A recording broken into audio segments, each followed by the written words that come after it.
Thermometers, इसके ऊपर question आता है कई बार, इसलिए ध्यान से समझना इसे, बेसिक से लेकर एडवांस तक। थर्मोमीटर्स, तो थर्मोमीटर्स ये हमारा किसके लिए यूज होता है? For measuring the temperature. ठीक है, कौन कौन से स्केल हैं? स्केल है हमारे पास, number first degree Celsius scale. Degree Celsius scale, degree क्यों लिखते हैं? Because the degree of hotness that is temperature. Definition क्या है हमारी? सेंसेशन ऑफ हीट या sensation of hotness and coldness that is heat. याद रखो एक लाइन में, कभी भी किसी को बताना है, sensation of hotness and coldness that is heat, और degree of hotness and coldness that is temperature. तो मैंने क्या कहा? डिग्री, तो यानी कि यहां लगेगा degree Celsius. Degree Celsius, degree का मतलब है उसका वेटेज क्या है ना।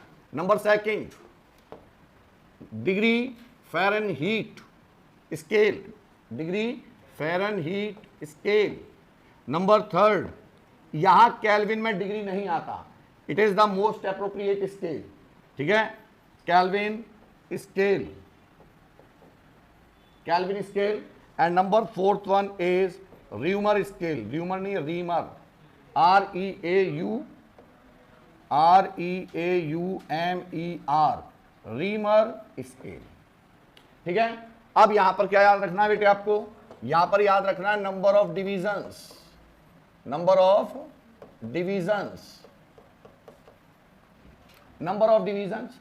इसमें है 0 to 100। कहां से? 0 to 100 कितने डिवीजन है? Means lower temperature is 0, upper temperature is 100। तो यहां पर n की वैल्यू यानी कि नंबर ऑफ डिवीजन कितने होंगे बेटे? 100। इक्वल डिवीजन कितने होंगे हमारे? n इज इक्वल टू, इसे कहते हैं हम n number of equal division, number of equal division, number of equal division 100। Number second Fahrenheit, इसमें क्या होता है? Lower temperature is 32, lower temperature is 32, और 32 में 180 ऐड कर दीजिए तो कितना हो जाएगा? 212, 212। ठीक है, number of scale, number of division कितने होंगे? 180, नंबर ऑफ स्केल वो number of division. Kelvin scale, kelvin में क्या होता है? -273। अरे -273 का मतलब कितना है? 0 डिग्री सेल्सियस। -273 नहीं सॉरी 273, सॉरी कोई बात नहीं, हो जाती है मिस्टेक। 37, मैं समझ गया मैं तुम्हारी भावना हो है ना। n कितना आ गया? 100। रीमर स्केल 0, ये डिग्री रीमर होता है, डिग्री रीमर, डिग्री स्केल है ये। केल्विन स्केल हमारा डिग्री स्केल नहीं है। ठीक है, ये यूनिवर्सल स्केल है। कैसा हमारा? Universal scale. 0 से 80 और number of divisions 80, number of divisions 80। तो एग्जैक्टली हुआ क्या होगा? थोड़ी सी कथा सुन लेते हैं उसके बारे में कि भाई सबसे पहले तो कह दिया गया कि भाई डिवाइस तैयार कर लेते हैं, किसके लिए? For the measurement of temperature. और उन्होंने बाकायदा डिवाइस तैयार की और एक टेस्ट ट्यूब के अंदर उन्होंने मरकरी को फिलअप किया। और मरकरी क्यों फिलअप की? क्योंकि it never wet the surface, it never यानी कि ये कभी भी किसी भी सरफेस से चिपकती नहीं है। साथ में क्या होती है हमारी? ट्रांसपेरेंट। कैसी होती है? देखिए ना आपने, ट्रांसपेरेंट। और लोअर टेम्परेचर एक्सपेंशन, इसकी प्रॉपर्टी है कि कम टेम्परेचर पे ये क्या होती है? ज्यादा एक्सपेंड होती है। इसका मतलब more sensitive about the temperature, most sensitive about the temperature. ये वो लिक्विड है कि जरा सा भी टेम्परेचर यदि आप इंक्रीज करोगे तुरंत ज्यादा एक्सपेंड करेगी। ठीक है, और कैसे एक्सपेंड करती है? यूनिफॉर्मली। कैसे एक्सपेंड करती है? That's why we always prefer mercury inside of thermometer. पहली बात समझ में आ गई। अब दूसरे बात की बात करते हैं कि जब स्टार्टिंग फेज में साइंटिस्ट ने अपने भाई जब भी हम किसी भी नई, बेटा समझ ले, जब भी हम किसी भी नई रिसर्च करते हैं तो नई रिसर्च करने से पहले, नई रिसर्च को कंप्लीट करने से पहले हमको क्या तैयार करना पड़ता है? एब्स्ट्रैक्ट। एब्स्ट्रैक्ट यानी कि उसका कंक्लूजन क्या है, बेसिकली जो आप रिसर्च करना चाह रहे हैं उसका सिग्निफिकेंस क्या है ना, साथ में कंक्लूड किस तरीके से करोगे आप। उसमें एब्स्ट्रैक्ट में छोटे से पैराग्राफ में आपको पूरी पूरी जितनी भी रिसर्च है उसके बारे में बेसिक आइडिया देना होता है। ठीक, तो सबसे पहले यही आया भाई डिग्री सेल्सियस रखा गया। सेल्सियस जो थे वो खुद एक साइंटिस्ट थे, उन्हीं के नाम पर इसका स्केल का नाम क्या रखा गया, सेल्सियस। अब उन्होंने कहा भाई ऐसा है, हमने ये माना है कि आप धरती पर कहीं चले जाओ, जो आइस है उसका टेम्परेचर मिनिमम होगा, ठंडी है, हमने उसको माना ठंडा यानी कि लोअर टेम्परेचर मान लिया। हम उसे हाई भी मान सकते थे हमारा मन, तो हमने क्या मान लिया उसे लोअर टेम्परेचर। और स्टीम्ड वाटर को क्या माना मैंने, मैक्सिमम। और जो लोअर हमारे पास नंबर है वो 0 है, और जो अपर नंबर है मैक्सिमम वो क्या हमारा 100। वैसे तो 99 होता है, वैसे कितना होता है 99, लेकिन हमने क्या माना उसे राउंड ऑफ में 100, राउंड ऑफ में 100। तो स्टीम टेम्परेचर माना गया क्या, boiling temperature, that is the boiling temperature. तो ये है हमारा बॉइलिंग टेम्परेचर और ये हमारा फ्रीजिंग टेम्परेचर, दैट इज 0। तो बिटवीन फ्रीजिंग टू बॉइलिंग जो नंबर ऑफ स्केल्स है वो कितने हैं हमारे पास, 100 इक्वली। ठीक, डन। उन्होंने कहा ठीक है, बिल्कुल सही कह रहे हैं, आपकी थ्योरी पास होती है। फिर उसके बाद फ़ारेनहीट ने आया, तो फ़ारेनहीट ने किसके बेस पर, दिन और रात के बेस पर, कि भाई हम जब दिन में होते हैं तो टेम्परेचर ज़्यादा होता है, और जब रात होती है, जैसे हम अपने इसकी बात नहीं कर रहे, यूरोपियन कंट्रीज़ की बात कर रहे हैं। हमारे यहाँ पे क्या होता है, हमारे यहाँ पे तो सफेरे चलते थे और नाक झूलते थे, नाग पंचमी मनाई जाती है ना हमारे यहाँ। तो यूरोपियन स्केल, अरे यूरोपियन स्टेट्स की या फ्रांस वगैरह की बात कर रहे हैं, तो जहाँ दिन में टेम्परेचर थोड़ा बढ़ जाता है और रात को टेम्परेचर उतना ही कम हो जाता है। तो या रेगिस्तान मान लीजिए, डेजर्ट, तो वहाँ दिन के अंदर मैक्सिमम टेम्परेचर होता है और रात के अंदर मिनिमम टेम्परेचर होता है। ठीक है, तो उन्होंने कहा दिन और रात में जो डिफरेंस है वो क्या है, एक दूसरे का अपोजिट। अपोजिट का मतलब है दोनों के बीच में 180 डिग्री का डिफरेंस है। तो उन्होंने 180 डिग्री के डिफरेंस के कारण लिया तो किससे टेम्परेचर था, लिया किससे टेम्परेचर था, लिया था टेम्परेचर मीजर तो किया था इसने इससे, लेकिन थ्योरी दे दी अपनी। टेम्परेचर किससे मीजर किया, इससे। तो एवरेज टेम्परेचर मीजर किया दिन का और एवरेज टेम्परेचर रात का, तो उनके बीच में कितने का आया डिफरेंस, तो उन्होंने कहा 180 ऐड कर दो, दिन और रात का टेम्परेचर में डिफरेंस आ जाएगा। मान लिया गया, मान लिया गया, दो थ्योरी आई। इसी तरीके से रीमर स्केल, उसने भी इसी थ्योरी को, इसी एब्स्ट्रैक्ट को आधार बनाया और अपना बता दिया कि भाई हम 0 डिग्री सेल्सियस, ठीक है 0 डिग्री सेल्सियस लो नंबर है, लेकिन एग्जैक्टली जो स्टीम है जो कन्वर्ट हो रही है वो एग्जैक्टली 100 डिग्री सेल्सियस पर कन्वर्ट नहीं होती है, बल्कि उससे पहले ही टेम्परेचर देखते हैं, उससे पहले ही लिक्विड के अंदर क्या होने लगता है, वेपोराइजेशन। तो उन्होंने वो टेम्परेचर रखा जिससे पहली वेपर्स बाहर निकली।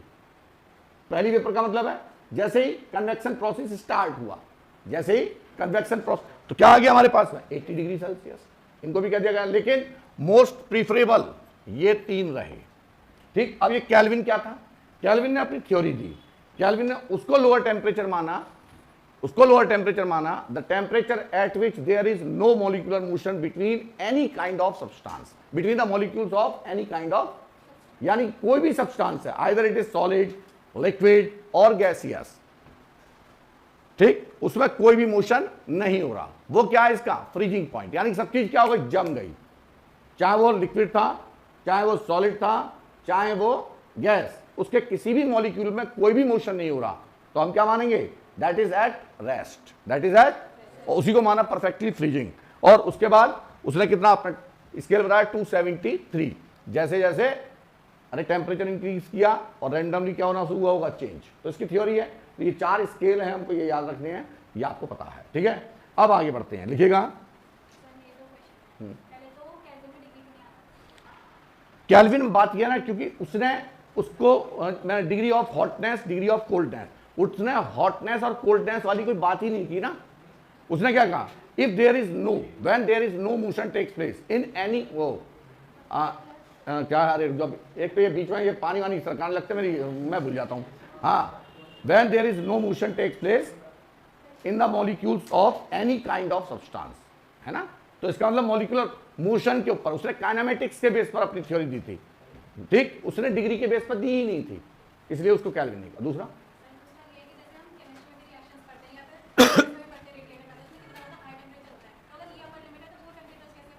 उसके लिए अलग अलग है, फिर उसके वाले प्लेटिनम थर्मोमीटर है, दूसरे मीटर आएंगे।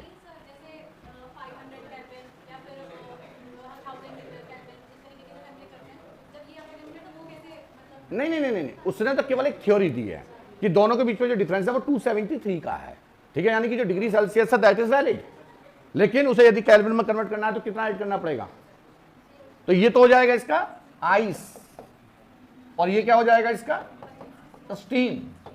अब मैंने किसी भी थर्मोमीटर से टेम्परेचर मेजर किया, सपोज उसका टेम्परेचर से मेल्टिंग ऑफ आयरन, उसका टेम्परेचर हमारा कितना आ रहा है 1200 डिग्री सेल्सियस, तो उसमें खाली 273 ऐड करना है आपको, ठीक है ना। कन्वर्जन के लिए आपको केवल कितना यूज करना है 273, ठीक है। ओके, हाँ जी, ये हो गया नोट। हाँ, अब लिखिए conversion, conversion of temperature from one scale to conversion of one scale, वो conversion of temperature from one scale to another, from one scale to another, ठीक है। तो इसके लिए कुछ नहीं करना, केवल एक फार्मूला याद रखिए बेटे, तो अप्लाइड फार्मूला, अप्लाइड फार्मूला, इसमें क्वेश्चन आया कई बार बच्चों, applied formula to convert temperature in different scale, क्या है हमारे पास कि भाई हमारे पास दो हैं, भाई कन्वर्ट कर रहे हैं हम डिग्री सेल्सियस को किस में कन्वर्ट करना चाह रहे हैं, डिग्री फ़ारेनहीट में, तो दो स्केल हो गए, एक तो हो गया डिग्री सेल्सियस स्केल और दूसरा क्या हुआ फ़ारेनहीट। तो temperature on one scale, temperature on one scale minus lower fixed point,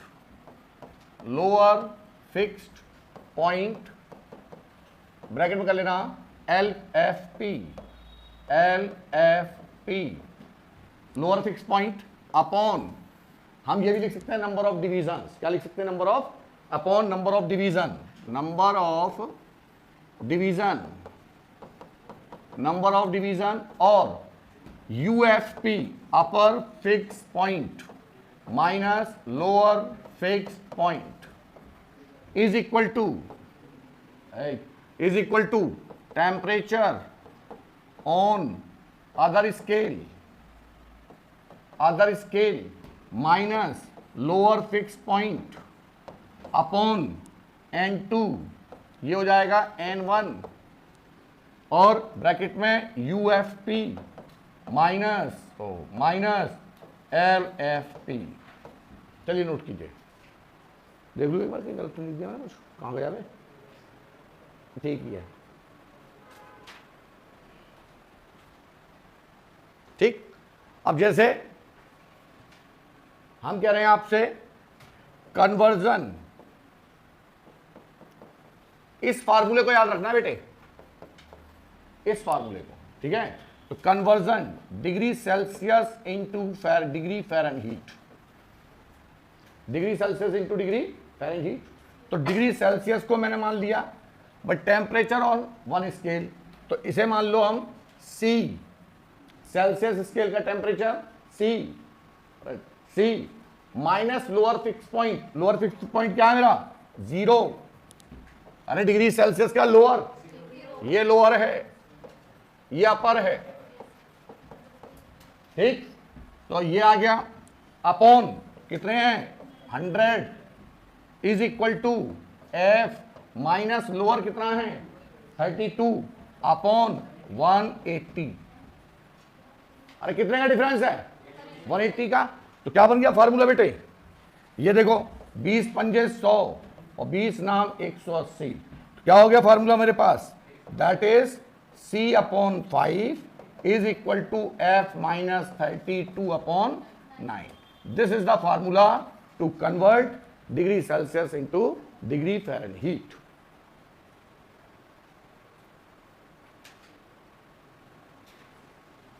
क्या हुआ, पहली बार पढ़ा है?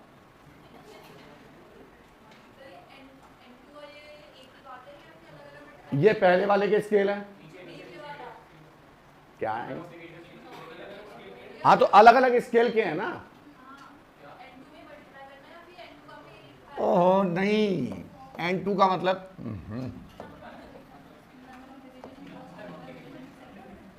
क्या लिखूं मैं, N2 ऑफ, फिर कहेंगे सर डिवाइड कर दिया क्या? अरे इनके दोनों का जो डिफरेंस है वो N2 है और N2। हे भगवान, चलो ठीक है।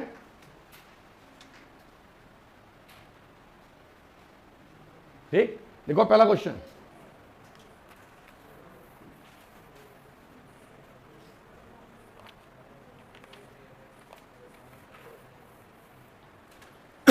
हाँ,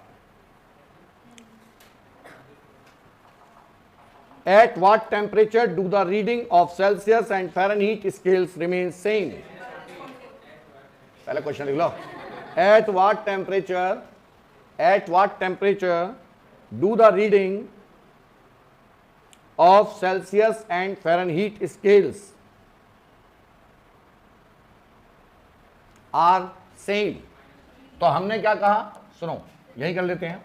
देखिए उन्होंने कहा डिग्री सेल्सियस और इसके डिग्री फ़ारेनहीट की रखना सीखो फार्मूले में।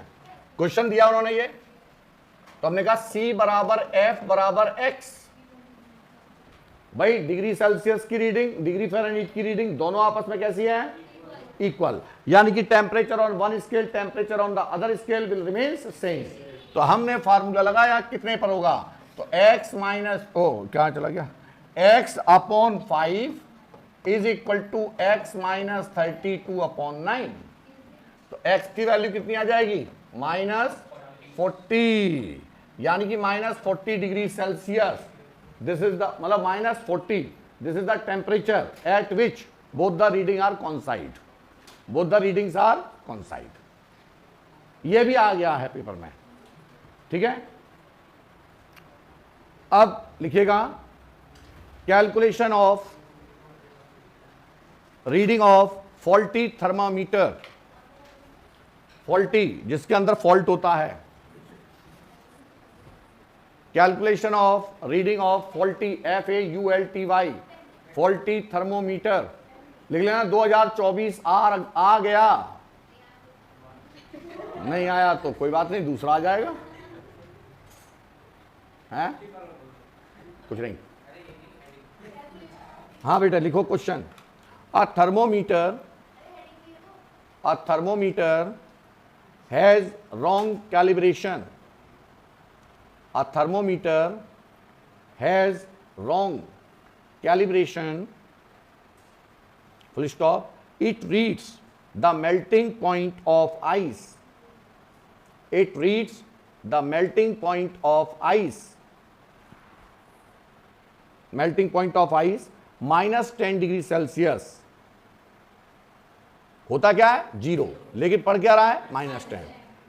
Full stop, it reads 60 degree Celsius, it reads 60 degree Celsius in place of 50 degree Celsius. Calculate the reading, वो calculate the temperature of boiling point of water,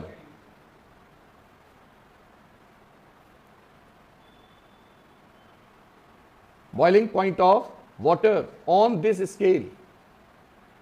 करोगे? करो, देखिए किसे आता है।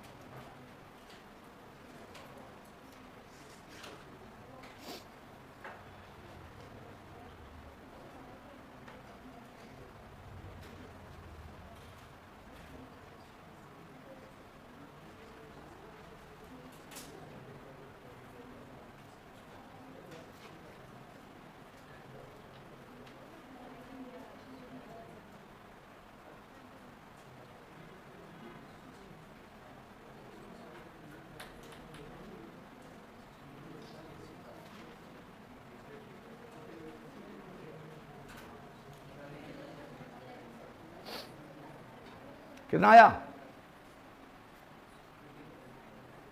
नहीं, यशिका कितना आया? 130। क्या सही नहीं है? नहीं आता? क्या फार्मूला?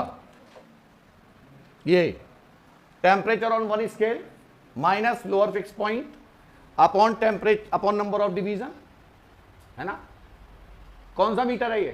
थर्मोमीटर कौन सा है? सेल्सियस। लेकिन कैसा है, फॉल्टी। इट रीड्स 50 डिग्री, वो कितना 60 degree Celsius in place of 50 degree Celsius. अब दोबारा एक और बना दो, C minus 0 upon 100 is equal to C dash minus θ1 upon N2, या N मान लो, बात N2। अरे दूसरा वाले का C की सही वाला कितना पड़ रहा है, क्या 50 की जगह 60 पड़ रहा है, कौन, फॉल्टी। तो सही टेम्परेचर क्या है 50, minus 0 upon is equal to 60 minus minus 10, minus minus 10, अरे θ1 की वैल्यू कितनी है, -10 अपॉन N2 अपॉन, अरे बाद में शॉर्ट ट्रिक लगाएंगे ना, पहले पूरा एक एक्सप्लेन कर लें। बोलो कितना आया, यहां से N2 की वैल्यू, N2 कितना आ गया, N2 आ गया 140। इसका मतलब फॉल्टी थर्मोमीटर के अंदर नंबर ऑफ डिवीजन कितने हैं, 140, 100 नहीं है। तो एक क्वेश्चन यहां से भी आ सकता है, एक क्वेश्चन यहां से भी आ सकता है कि calculate the number of division on the faulty thermometer, तो हमें आना चाहिए। अब तीसरा क्या पूछ रहा है वो, कि इस फॉल्टी थर्मोमीटर से बॉइलिंग पॉइंट बता दो। तो फिर से वही रखो, C minus 0 upon 100 is equal to C dash minus θ1 upon N2। क्या कैलकुलेट करना है, C डैश, क्या करना है, C की वैल्यू कितनी है, minus 0 upon 100 is equal to C dash minus minus 10 upon 140। C की वैल्यू कितनी आई, आ गया आंसर, नहीं है, अब आ गई। ऐसा जब भी मैं इस क्वेश्चन को जब भी शॉर्ट में करने की कोशिश करता हूं अटक जाता हूं, याद नहीं रहता ना मुझे, ये प्रोसीजर है। अभी शॉर्ट भी करेंगे, पहले एक बार नहीं आया समझ, आ गया, छापो जल्दी। अब एक क्वेश्चन करो, लिखो, a faulty thermometer reads 5 degree Celsius, 5 degree Celsius in melting ice and 99 degree Celsius in steam। Ice को कितना मीजर कर रहा है, और स्टीम को कतई खराब हो चुका है, तो फॉल्टी है। Find the correct temperature in degree Fahrenheit when the faulty thermometer reads 52 degree Celsius। Find the correct temperature in degree Fahrenheit when the faulty thermometer reads 52। पहले ये बताओ कि faulty thermometer 52 को कितना मीटर करेगा, और उसे किसमें कन्वर्ट कर देना, डिग्री फ़ारेनहीट में। तो जब आपने एनालिसिस करके देखी उसमें θ1 की वैल्यू वही आ रही होगी जो दे रखी है, कितनी आ रही है, 5 ही आ रही है ना। तो इसका मतलब इस वाले स्टेप को खत्म कर दो, ठीक, इसे खत्म कर दिया, जो वैल्यू गिवन है वही क्या है हमारा, θ1। इस स्टेप को खत्म करके अब हम डायरेक्ट क्या कर सकते हैं, देखो इन वाले स्टेप को लगा दो। देखिए क्या दिया उन्होंने, θ1 की वैल्यू कितनी है, 5, अब तो पता है ना मुझे θ1 की वैल्यू कितनी है, 5। अब faulty thermometer reach 5 degree Celsius in melting ice and 99 degree Celsius in steam. तो क्या क्या इक्वेशन बनेगी बोलो, अरे वो वाली इक्वेशन लगाएंगे पहले, तो क्या आएगा, पहला स्केल, हाँ N2 कितना आएगा, 90, कैसे, किस में रखे, इसमें कि इसमें, यहां C की वैल्यू कितनी होगी, 50 क्यों होगी, 100 ही तो होगी। देखो भाई θ1 तो 5 समझे नहीं, θ1 क्या है, ये C डैश कौन सी है, 99। अरे दूसरा भाई C डैश तो पता, θ1 तो पता चल गया ना मुझे, अरे θ1 तो पता चल गया, पहले हम θ1 निकाल लेते, C डैश कौन सी है। अब दूसरा वाला केस डायरेक्ट आ जाओ, 99 की जगह पर 100 की जगह पर क्या मीटर कर रहा है वो, तो C कितना है, 100 upon is equal to minus upon N2। N2 आ गया, कितना आया, 94। अब वहां पुट कर दो, कितना मीटर करना चाह रहा है वो, नहीं, find the correct temperature when the faulty thermometer reads, तो C डैश की जगह पे कितना आ जाएगा, 52, और C कितना है, हाँ, तो क्या आ जाएगा बोलो, C/100 is equal to 52 minus 5/94 आ गया C 50, फिर C/5 F माइनस 32/9, F आ गया 112, आ गया नहीं आया 122 122 122, अरे आया नहीं आया समझ में।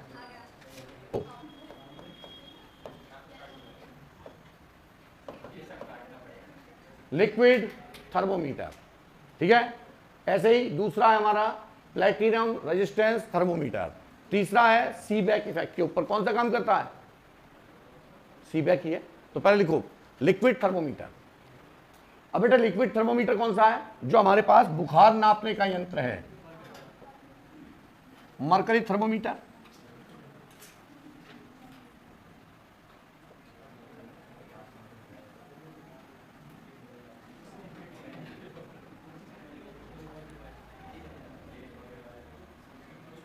ये हो गया थर्मोमीटर, ठीक है। यहां लोअर पॉइंट कितना है 0, अपर पॉइंट क्या है 100। इसमें एक साइड में होता है सेल्सियस स्केल और दूसरी साइड क्या होता है फ़ारेनहीट स्केल। फ़ारेनहीट स्केल जो कि 32 है और अपर पॉइंट इसका 212 है, ठीक। और यहां पर भाई दोनों स्केल होते हैं। चाय चाय उठा दे, बताओ चाय देने का फायदा कहाँ, लंदन में रखे चला गया। धन्यवाद। हाँ जी, और ये स्केल कैसा है, अरे आवाज करो भाई, मैं बता रहा हूँ भगा दूंगा यहाँ से, मुझे ऐसे कहीं तुमने रोकड़ा ना दे रखी, और जो दे रखी हो वापस ले जाना जाओ, खाना खा गई। ये है हमारा यूनिफॉर्म स्केल, यूनिफॉर्म स्केल, ठीक है। और ये किसके बीच में लाई कर रहा है हमारा लोअर से, ये हमारे 100, अच्छा लिखा है 100 डिग्री सेल्सियस और ये लोअर। इसमें नीचे क्या भरी होती है मरकरी, यहां पर ये है बल्ब, ये है ग्लास बल्ब और इसके अंदर क्या भरी हुई है Hg। और जैसे ही हम temperature, because it is very much sensitive about the temperature, ठीक है, हाई सेंसिटिविटी कैसी होती है, mercury never wet the surface, never wet surface, कभी भी सरफेस से चिपकती नहीं है। साथ में क्या है हाईली सेंसिटिव अबाउट टेम्परेचर। और कैसे एक्सपेंड करती है, दो, और तीसरा क्या हो गया हमारे पास uniformly linearly expand, linear expansion. इन तीनों प्रॉपर्टी के कारण हम इसे यूज करते हैं, ठीक है। साथ में ट्रांसपेरेंट वगैरह होती है ना। अब देखो तो लिखिएगा एक लाइन में कि if L0 L0 comma L100 and LT are the length of mercury column, at 0 degree Celsius, 100 degree Celsius and unknown temperature T, then the unknown temperature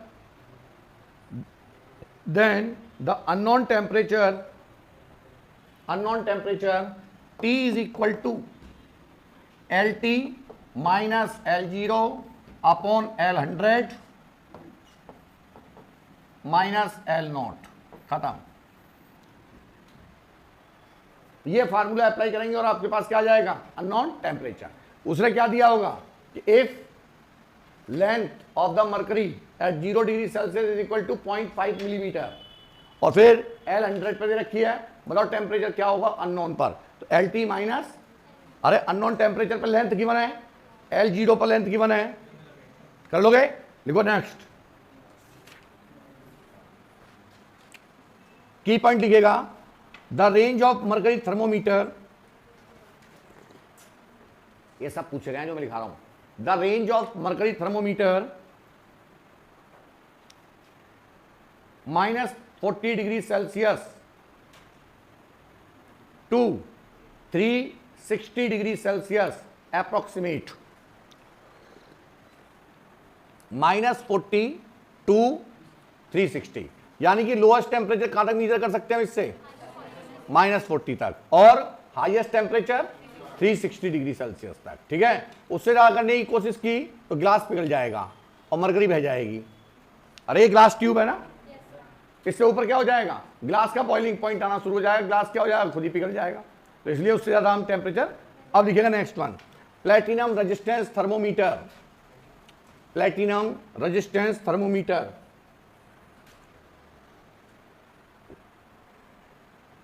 platinum resistance thermometer लिखेगा,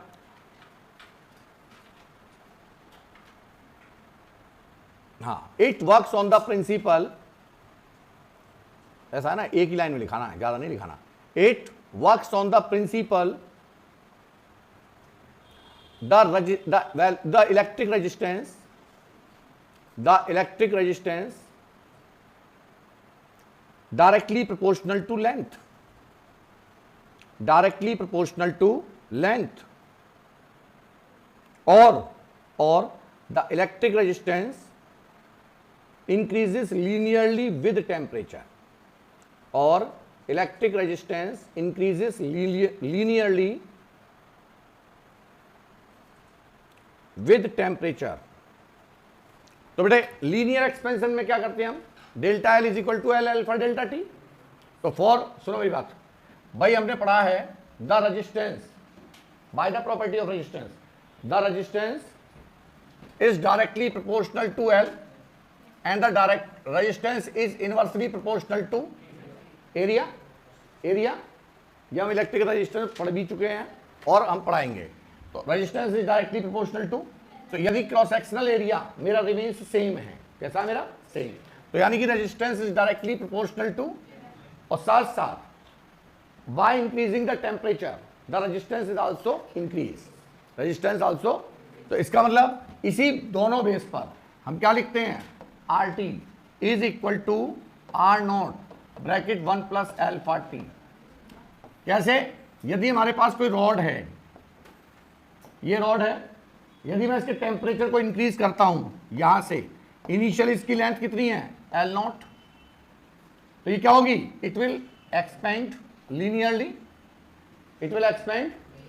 तो ये क्या है, this is the delta L, ये क्या है, यहां से यहां तक की लेंथ एल, तो डेल्टा एल बराबर कितना हो जाएगा, एल माइनस एल नॉट, और प्रिंसिपल क्या है इसका, कि delta L is equal to L naught alpha delta T, और यहां से सॉल्व करते तो क्या आता है, एल डैश जो भी है L is equal to L naught bracket 1 plus alpha delta T. अभी दिखाएंगे इसे, है ना। तो अभी याद रखो, अभी याद रखिएगा, इसका अगले वाला टॉपिक वही है, एक्सपेंशन। आर टी बराबर R not bracket 1 plus alpha T, where alpha is coefficient of linear expansion, coefficient of linear expansion, light नहीं आ रही ना, एक्सपेंशन, अच्छा ठीक है। अननोन टेम्परेचर क्या होगा, अननोन टेम्परेचर, एक फार्मूला मैंने याद कर लिया ये, अब इसके बाद तो सारे फार्मूले, अननोन टेम्परेचर क्या हो जाएगा बेटा, T is equal to L की जगह पर आर लगा दो, R T minus R naught upon R 100 minus R naught. पहले बताओ क्लियर। और तीसरा क्या है, based on Seebeck effect, thermo electric resistance, thermo electric thermometer, thermometer. तो लिखिएगा, it works on the principle of Seebeck effect, SEEBECK, Seebeck, SEEBECK, Seebeck effect. According to this effect, when wires of two different material, to different metals कर लीजिएगा, two different metals, when wires of two different metals as bismuth, Bi and antimony, antimony क्या होता है? Sb, antimony, और copper and iron, copper और and iron are joint to form a closed circuit, are joint to form a closed circuit is thermocouple, is thermocouple, comma, the joints are placed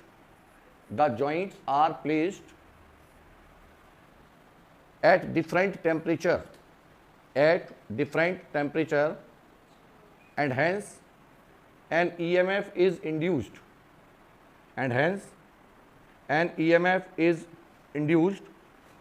by which a current flow in the circuit,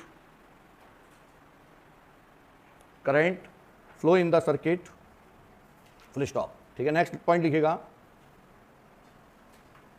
the thermoelectric EMF is given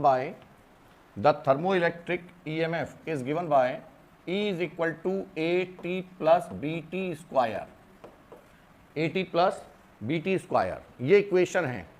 means जो EMF produced हो रहा है हमारा वो किसके साथ? By variation in temperature. और कौन सी इक्वेशन है ये हमारी? E is equal to AT plus BT square, where A and B are constant,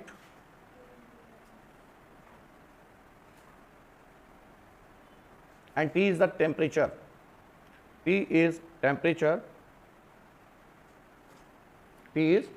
ठीक है। तो ये ध्यान रखना है। अब यदि मुझे EMF निकालना है बेटे, तो फर्स्ट ऑफ ऑल या तो मुझे टेम्परेचर गिवन होगा या हमें टेम्परेचर कैलकुलेट करना है, ठीक है। तो अननोन टेम्परेचर कैसे कैलकुलेट करते हैं? जो EMF है, समझो EMF AT plus BT square, इसका मतलब EMF produced depending on temperature. हमने मान लिया for higher values are negligible, higher values are means E is directly proportional to T।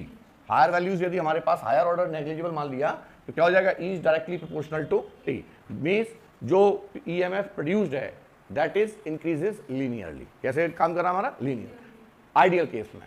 Practical case में ऐसा नहीं है, ठीक है। अब अननोन टेम्परेचर, जैसे कल हमने बताया था कि on increasing the temperature resistance also increase, और इक्वेशन आई थी हमारी R is equal to R0 bracket 1 plus alpha T, linear expansion. तो वहां पर फार्मूला क्या आया था? T is equal to RT minus R0 upon R100 minus. तो सेम वे यहां पर भी यही रहेगा, T is equal to EMF at unknown temperature minus at 0 degree Celsius upon E100 minus E0। बस ये आपको याद रखना है, इसके अलावा कुछ नहीं याद रखना। किस प्रिंसिपल पे काम करता है? सीबैक। और सीबैक है, सी प्रिंसिपल क्या है यहां लिख दे रहा हूं मैं, प्रिंसिपल है हमारा सीबैक इफेक्ट, और सीबैक इफेक्ट और थर्मोकपल्स।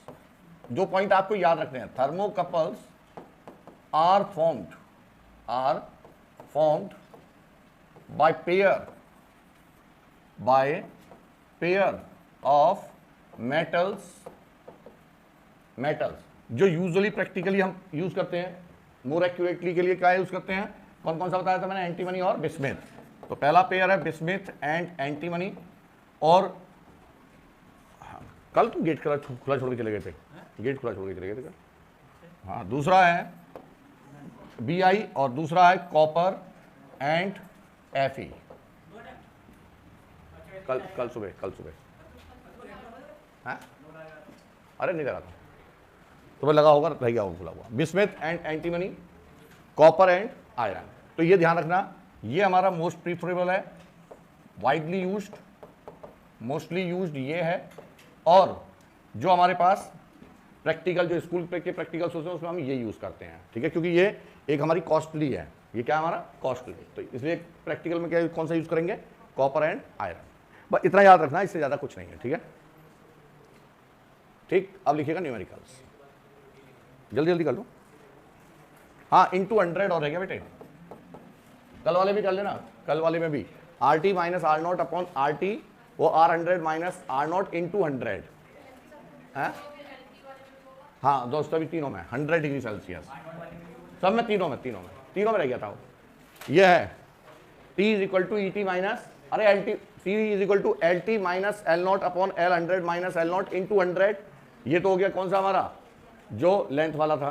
फिर प्लेटिनम रेजिस्टेंस थर्मोमीटर में भी मल्टीप्लाइड किसका कर लीजिए, 100 का, और सीबैक इफेक्ट वाले में भी ये आ जाएगा थर्मोकपल। ठीक है, देखिएगा पहला question, a platinum wire has a resistance, बातचीत ना करें कृपया करके, a platinum resistance, platinum wire, question, a platinum wire has a resistance of 10 ohm at 0 degree Celsius, 10 ohm at 0 degree Celsius and 20 ohm at 273 degree Celsius, 273 degree Celsius.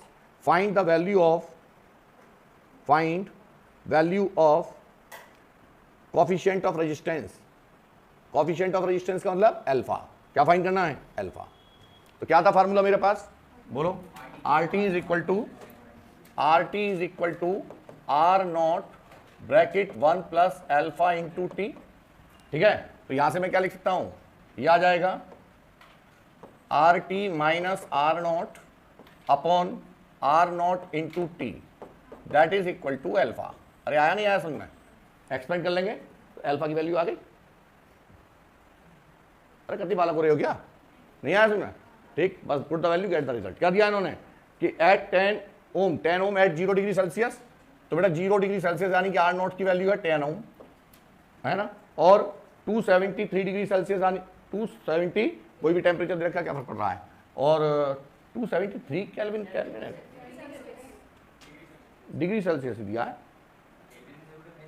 नहीं कोई convert करने की जरूरत नहीं है, डिग्री सेल्सियस में दिया है तो डिग्री, तो आर वो कर लो, अननोन कितने का पूछा है इन्होंने, नहीं दिया है ना ये तो 10 ओम दिया है उस पर, और अच्छा आर टी पर दिया है 20। ओहो मैं कह रहा ये तो पूरा दिया 20 ओम, ठीक है। अरे अननोन टेम्परेचर वो आर टी क्या हो सकता है, टी हो गया 273, अरे टी कितना हमारा 270, put the value get the result. जब डिग्री सेल्सियस में रखा सब चीज, तो आंसर भी इसने इसी में दिया है कि अल्फा इज इक्वल टू आ जाएगा मेरा 1/273 पर डिग्री, अरे डिग्री सेल्सियस इनवर्स। ठीक है, तो ऐसा क्वेश्चन भी आता पूछने के लिए केवल फॉर्मूला बेस्ड। लिखो next,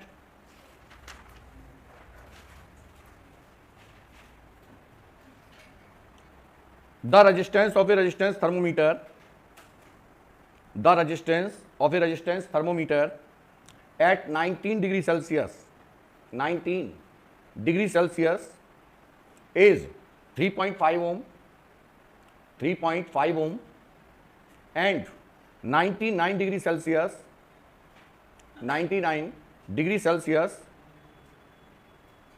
is 3.66 ohm. At what temperature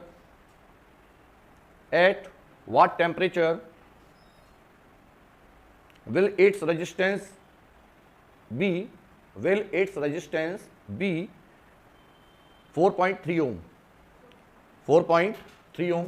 तो पहले ये लिख लो गिवन क्या है, गिवन है बेटे मेरे पास the resistance of a resistance thermometer at 19 degree Celsius, R19 कितना दिया है, दैट इज 3.5 ओम, और कितने पर 99 पर कितना है, कितना 3.66, और कितने पर पूछा है, at what temperature the resistance, यानी कि आर टी की वैल्यू दे रखी है कितनी 4.30 ओम। ठीक है, अब देखिए यहां पर पहले क्या निकालेंगे हम, अल्फा। भाई आर टी बराबर क्या हो जाएगा, R T is equal to R0, निकालो अल्फा कितना आएगा, R0 की वैल्यू। अरे यदि मेरे पास एक प्लेटिनम रेजिस्टेंस है, प्लेटिनम रेजिस्टेंस थर्मोमीटर है, और वो डिफरेंट टेम्परेचर पर मेजरमेंट कर रहा है, तो इसका मतलब दोनों के लिए फार्मूला क्या है, RT is equal to R naught, R naught, बल्कि इसे ये मान लो, आर टी क्या कर रहे हो, रुक जाओ, R one is equal to पहले टेम्परेचर, अरे पहले इसे मान लो आर वन और इसे मान लो आर टू, और ये निकालना है हमें, और एक ही थर्मोमीटर है, तो एक ही थर्मोमीटर का कौन सा, जो हमारे पास आइस पॉइंट है, यानी 0 वाला और 100 वाला, वो तो सभी के लिए कॉमन रहेगा, दिया नहीं है, तो आप क्या लिख सकते हैं, R one is equal to R not bracket 1 plus alpha R T1 कर लो, आर T1, अरे आर T1 कर लो, इसे ऐसे कर लो, आर T1 वैसे सही है, यही सही है, ठीक है, आर T1, और दूसरा क्या हो जाएगा, R2 is equal to R not bracket 1 plus alpha T2, alpha T2, पहले वाले भाई हमने क्या कहा कि वेयर R1 कितने टेम्परेचर पर है, T1 पर, और R2 कितने पर है, T2 टेम्परेचर पर, R2 जो रेजिस्टेंस है वो कितने पर है, T2 पर, और R1 कितने पर है, समझना ध्यान से, मैं एक एक्सप्रेशन दे रहा हूं यहां से, तो यदि हम दोनों को डिवाइड कर दें तो आर नॉट से आर नॉट कैंसिल हो जाएगा, और प्लेटिनम रेजिस्टेंस थर्मोमीटर क्या है, वो तो सेम है, तो इसका मतलब कॉफिशिएंट दोनों केस में क्या रहेगा मेरा, सेम।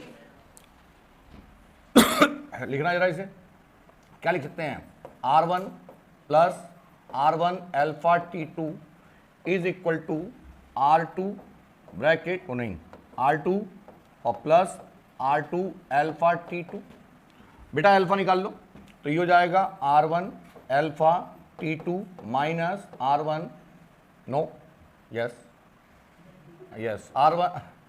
R2 एल्फा T1, भाई ये तो क्या था, R1 एल्फा T2, ये T1 है, ये T1 है, is equal to R2 minus R1, तो ये फार्मूला बन के आ गया बेटा लीनियर कोफिशिएंट एक्सपेंशन का, alpha is equal to R2 minus R1 upon R1 into T2 और माइनस R2 इंटू T1, और इसे बॉक्स में बंद कर लो और ये रट लेना direct, whenever it is required to calculate the value of alpha, whenever it is required to calculate the value of alpha for different temperature and different resistance, तो अल्फा की वैल्यू आ गई है।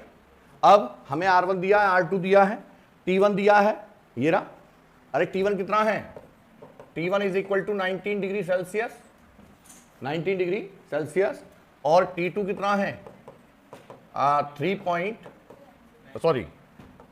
अब सुनो मेरी ध्यान से बात को, यहां ध्यान रखना कि डिग्री सेल्सियस में कन्वर्ट करना है, केल्विन में नहीं करना, तो जो हमारे पास ऑप्शन आएगा, अल्फा जो दिया होता है पर डिग्री सेल्सियस की फॉर्म में होता है, किसके, जो लीनियर एक्सपेंशन की डेफिनेशन है वो पर डिग्री सेल्सियस की है, किसकी है, तो इसलिए नेवर कन्वर्ट इनटू केल्विन, ठीक है, क्योंकि हमें क्या निकालना है, अल्फा, तो अल्फा की वैल्यू कितनी आएगी बेटे, सॉल्व होके बोलो, अल्फा R2 माइनस R1 यानी कि 3.66 माइनस 3.5 अपॉन क्या अपॉन, हाँ अपॉन ये R1 3.5 into 99 minus R2 3.66 into 19, calculate करो, बताओ कितना आया, ये आ जाएगा, सॉल्व होगा, तुम करते रहना कैलकुलेट, इतना टाइम नहीं है मेरे पास, ये भी मेरा गुरु है, इसने भी कैलकुलेट करके नहीं बताया, लास्ट में आप T निकाल लो,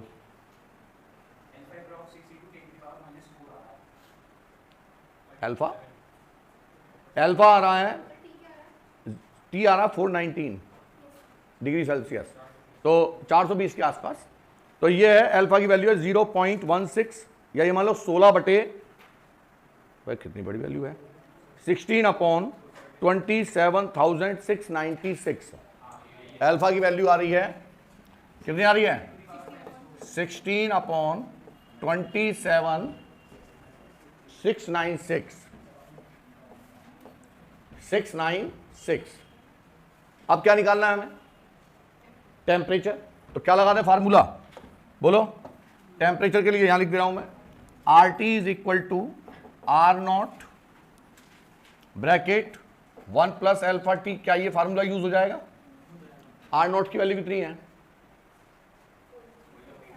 नहीं होगा, इससे नहीं होगा, क्योंकि R नॉट गिवन नहीं है, तो अब बताओ बुद्धि लगाओ कैसे करेंगे, इसी वाले में रख दें। अरे यहां पर है भाई, हम क्या करते हैं, क्या पूछा इसने, आर नॉट निकालनी, तो इसी में रख दो दोबारा से। क्या हो जाएगा बेटे, अल्फा इज इक्वल टू, अब R2 वो वैल्यू बढ़ रही है घट रही है, 4.30, तो R2 dash minus R1 upon R1 T2 dash minus R2 T1। देख रहा करके, आ रहा है कि नहीं आ रहा?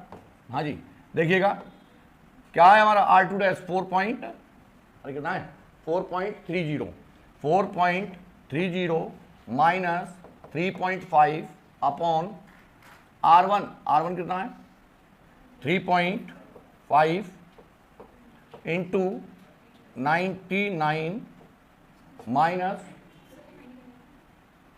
अच्छा T2 डैश, हाँ ये तो फाइंड करना है, T2 डैश माइनस R2 कितना है, R2 डैश 4.30 और इंटू T1 कितना है 19, देखना आ जाएगा। और अल्फा की वैल्यू कितनी है, अल्फा की वैल्यू है 16/27696। इतना बड़ा क्वेश्चन नहीं आने का, ठीक है, लेकिन फिर भी वही आएगा तुम्हारे पास में सीधा। नीट वालों के लिए तो R100 दिया होगा, R0 दिया होगा, ठीक है, लेकिन दो डिफरेंट टेम्परेचर पे अल्फा पूछा जा सकता है, तो ये मोस्ट इंपॉर्टेंट है। क्या पूछा जा सकता है, अल्फा।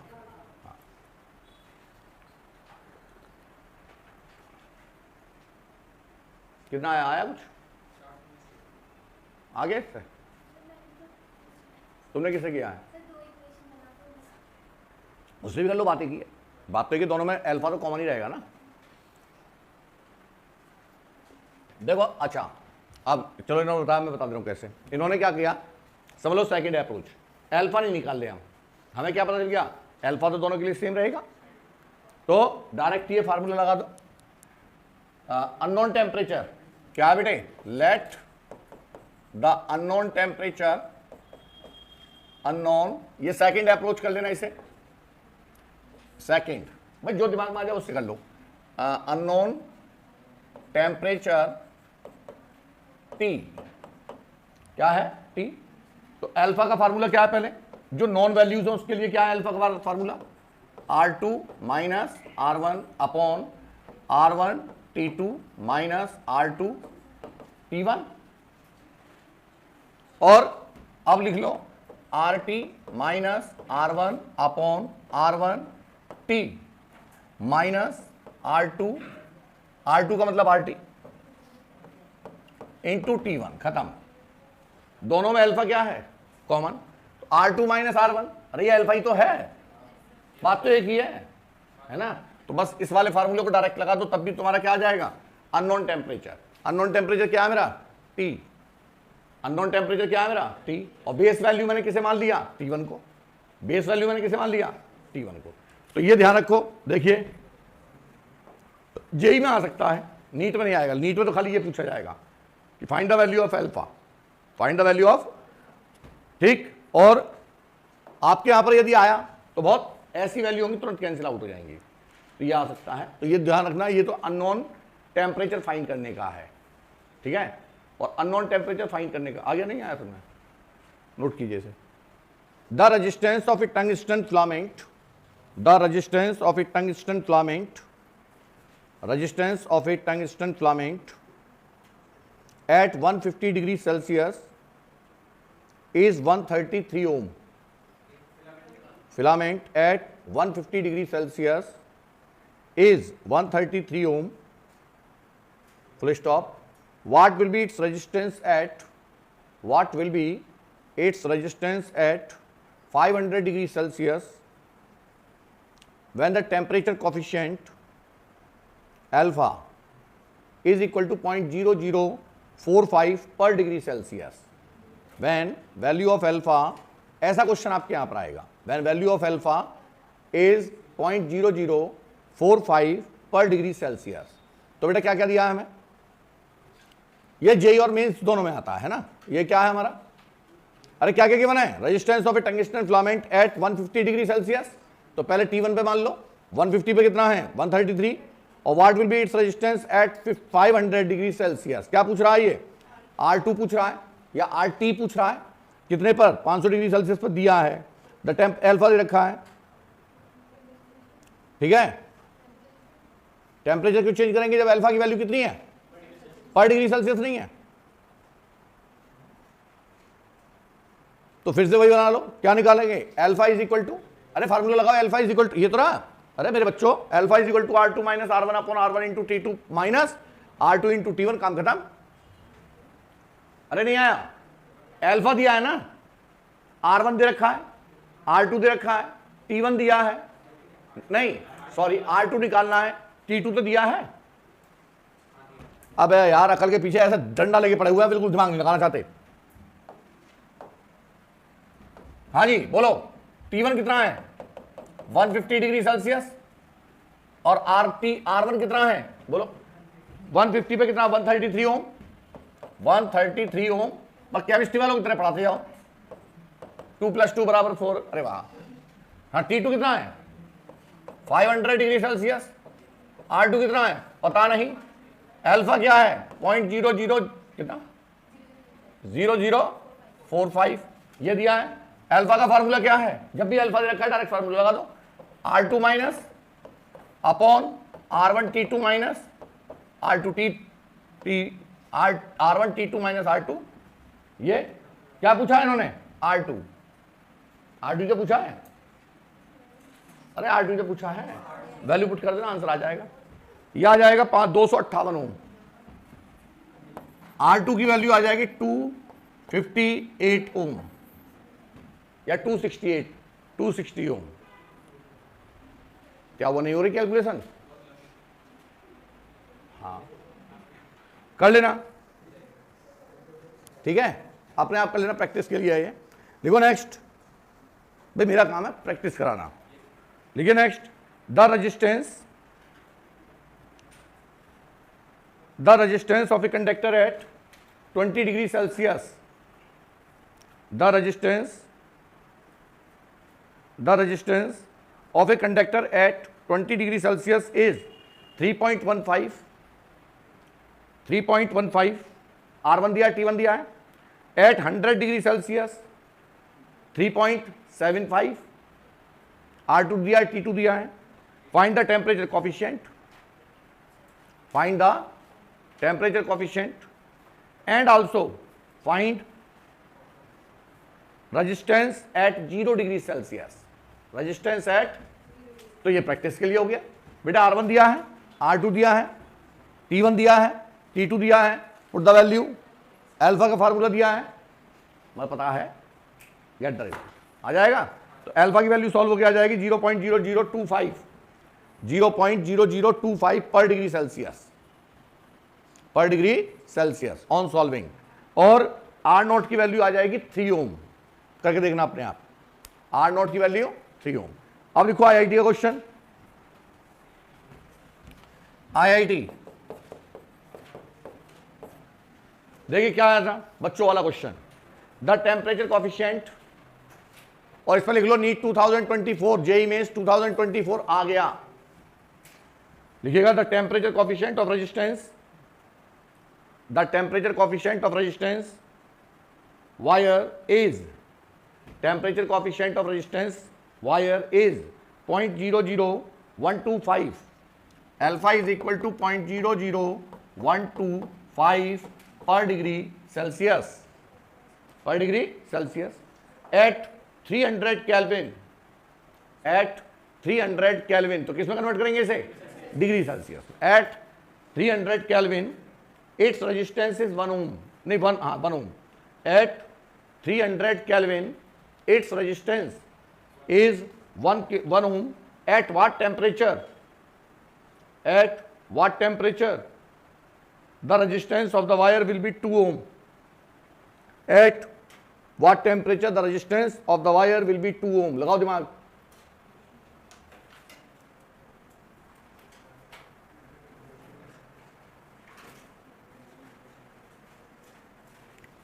ठीक है।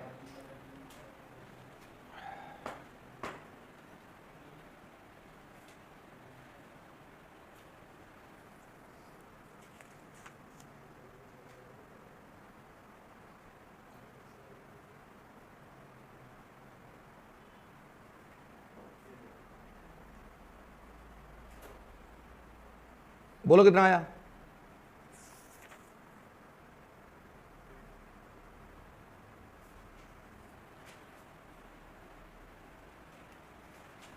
ये हो गया।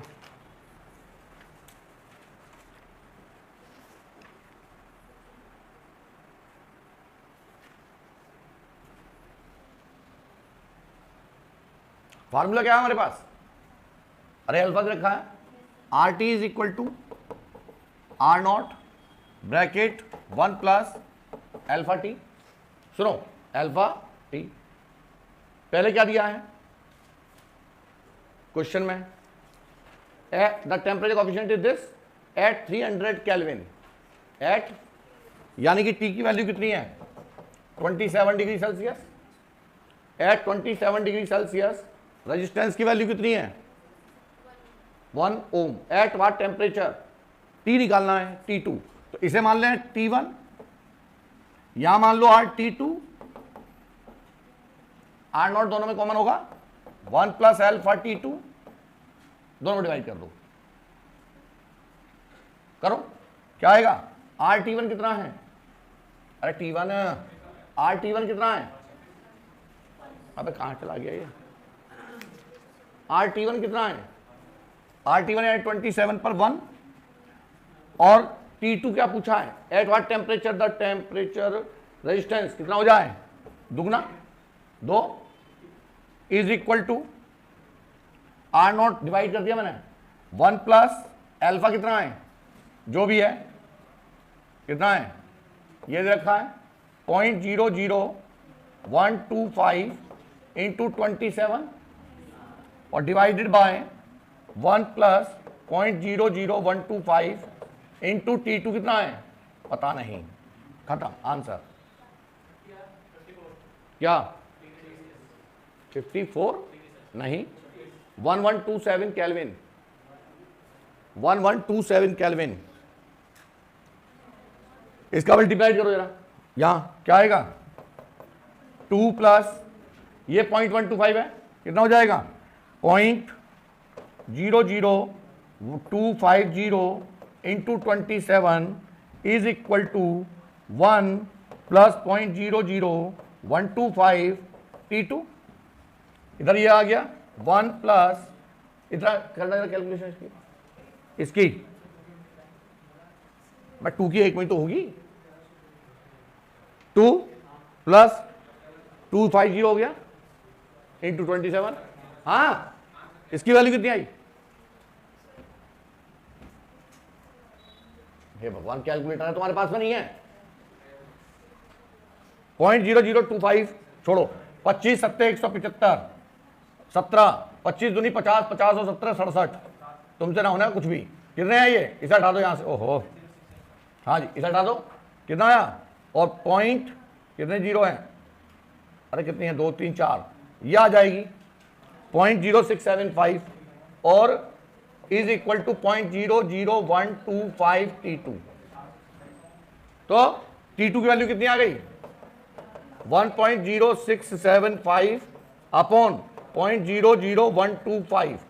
ऊपर कितने का मल्टीप्लाई कर दूं मैं? 10,000 का, 1,000, 10,000 का नहीं, 1,000 का। क्या लिखते हैं इसे? 10675 इंटू 10 टू दी पावर -4, और इसे कितना लिखते हैं? 125 into 10 to the power -5। Divide करना जरा, कितना आएगा? 8 5 और प्लस 270।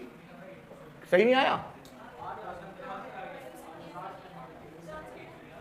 1100 आ तो रहा ये।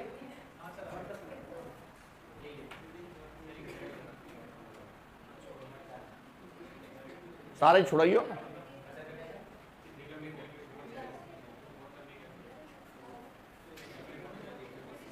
कुछ तो आएगा, आईआईटी में आया हुआ है।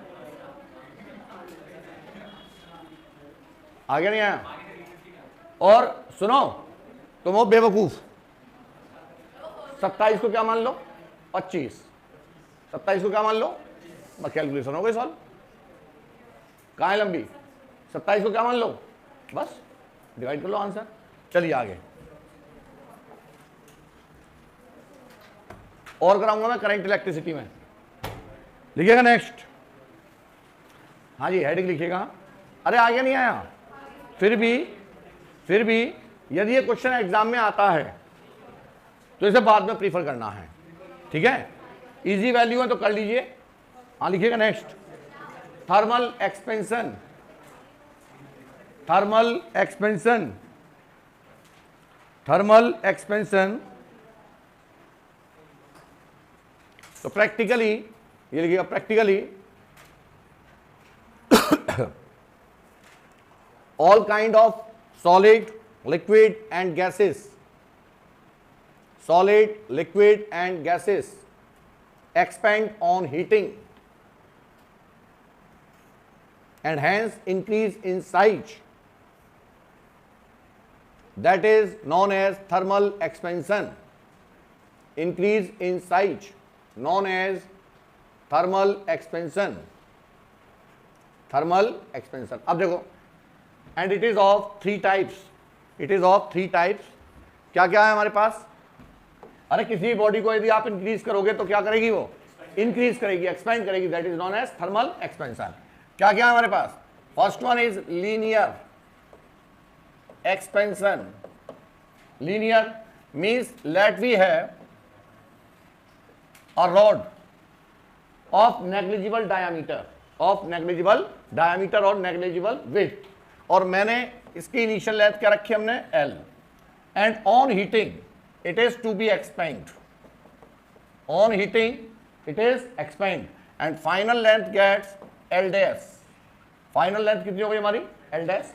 This is delta L, delta L, and this change in length, the change in length, what are the factors? Length depends on number first, original length of the rod, किसके ऊपर डिपेंड करती है? And also delta L directly proportional to temperature, change in temperature. So that's why we can write delta L is equal to L alpha, sorry, delta L directly proportional to L delta T, L delta T, और delta L को क्या लिख सकता हूं मैं? L dash minus L is equal to alpha, proportional sign को replace कर दिया अल्फा, L डेल्टा T, इस L को इधर ले आओ, L dash is equal to L bracket 1 plus alpha delta T। This is the expression, ठीक है। ये आपको याद रखना है। एक फार्मूला ये याद रखेंगे आप कि delta L is equal to, यहां पर इसे पूरा कर दे रहा हूं मैं, delta L is equal to alpha L delta T। एक तो ये याद रखो, यदि हमें डायरेक्टली रखा चेंज इन लेंथ, और ये क्या है हमारा? L डैश, फाइनल लेंथ कितनी है? Final length is equal to initial length bracket 1 plus alpha. Similarly दूसरा क्या है?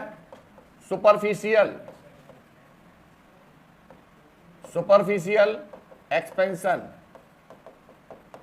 सुपरफिशियल एक्सपेंशन या हम कहेंगे इसे एरियल एक्सपेंशन। तो इसमें क्या आ जाएगा? सरफेस एरिया चेंज हो रहा है, तो S dash is equal to, या delta S is equal to S beta delta T.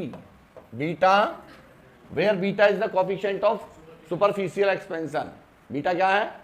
Coefficient of superficial, coefficient of superficial,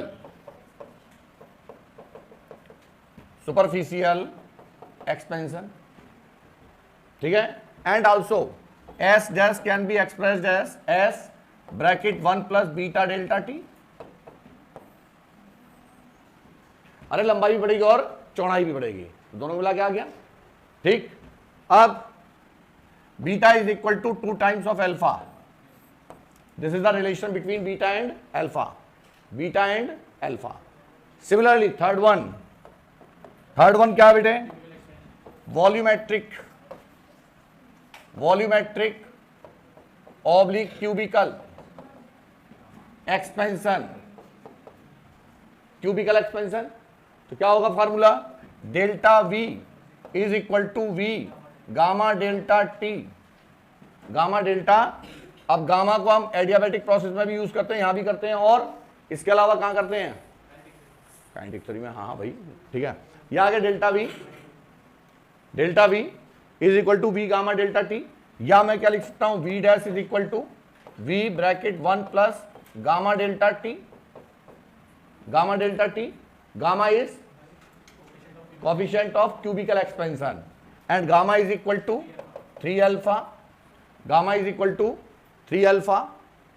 तो हमारे पास रिलेशन क्या हो गया, alpha is to beta is to gamma, 1 is to 2 is to 3, बस ये याद रखना है, खत्म हो गया एक्सपेंशन।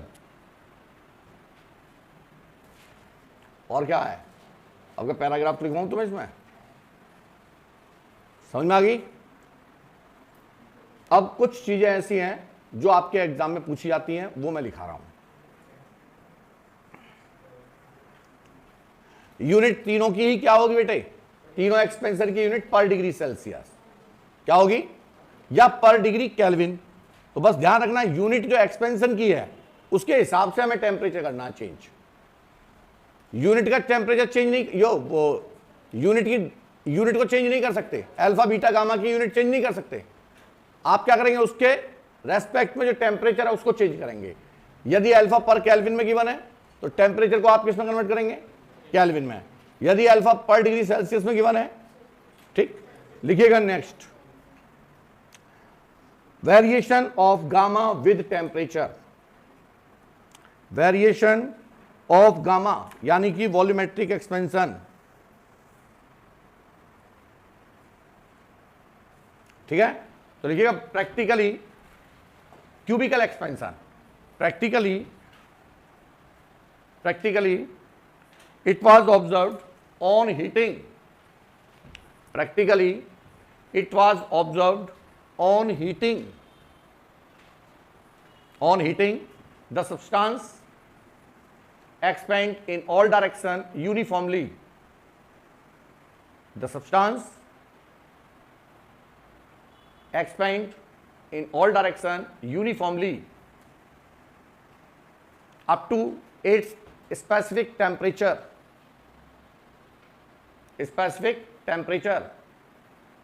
and beyond that का मतलब और बढ़ा दिया हमने, beyond that the body expand non-uniformly or may be constant, क्या कर जाएगी, फ्लो कर सकती है, क्या कर सकती है, तीनों डायरेक्शन में ना होगे, वो किसमें कन्वर्ट हो गई, अपनी स्टेट चेंज कर ली, अपनी स्टेट चेंज। तो क्या होगा बेटे ग्राफ, ये लो, ये गामा और ये टी। तो इनिशियली यदि हम परफेक्टली की बात नहीं कर रहे हैं, प्रैक्टिकली की बात कर रहे हैं, तो पहले तो ये ऐसे होगा, लगभग स्ट्रेट लाइन होगा, कैसा होगा, लगभग स्ट्रेट लाइन, है ना। और उसके बाद ये क्या होने की कोशिश करेगा, नो कांस्टेंट, क्या होने की कोशिश करेगा, नॉन यूनिफॉर्मली एक्सपेंड हो रहा है, और उसके बाद कांस्टेंट हो गया, उसके बाद क्या हो गया, वो स्टेट चेंज हो गई, क्या हो जाएगी हमारी स्टेट चेंज, ठीक है। तो ये है ग्राफ किसका, गामा वर्सेस टी, ये भी पूछा गया है।